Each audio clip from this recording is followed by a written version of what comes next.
உள்ளாட்சித்துறை நகராட்சி உத்தரவின் பேரில் புதுவை முழுவதும் துப்புரவு பணியானது தீவிரப்படுத்தப்பட்டுள்ளது. புதுச்சேரி உள்ளாட்சித்துறையின் கீழ் நகராட்சி மேற்பார்வையில் புதுச்சேரி முழுவதும் துப்புரவு பணியானது மேற்கொள்ளப்பட்டு வருகிறது. இதில் சில தொகுதிகளில் சரிவர குப்பைகள் அள்ளப்படாமல் உள்ளதாக பல்வேறு குற்றச்சாட்டு எழுந்த நிலையில் 2 நாட்களுக்கு முன் சட்டமன்ற உறுப்பினர் நேரு அவர்கள் உருளையன்பேட்டை தொகுதியில் குப்பைகளை சரியாக வாருவதில்லை என குற்றச்சாட்டை முன்வைத்து உள்ளாட்சித்துறையை முற்றுகையிட்டு போராட்டம் நடத்தினார். அதனைத் தொடர்ந்து உள்ளாட்சித்துறை நகராட்சி உத்தரவின் பேரில் கிரீன் வாரியர் தனியார் நிறுவனம் மூலம் புதுவை முழுவதும் துப்புரவு பணியை தீவிரப்படுத்தப்பட்டுள்ளது.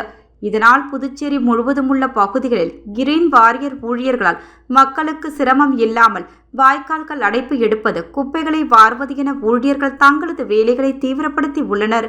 மேலும் ஊழியர்கள் குறித்த நேரத்தில் வேலைக்கு வருகிறார்களா எனவும் தனியார் அமைப்பு மூலமாகவும் கண்காணிக்கப்பட்டு அவர்கள் பொதுமக்களின் சிரமத்தை போக்கும் வகையில் வேலைகள் செய்ய வேண்டும் எனவும் நகராட்சி அதிகாரிகள் ஊழியர்களுக்கு உத்தரவிட்டனர். அதனைத் தொடர்ந்து புதுச்சேரி முழுவதும் குப்பைகள் மற்றும் வாய்க்கால்கள் தூர்வாரும் பணி தீவிரமாக மேற்கொள்ளப்பட்டு வருகிறது.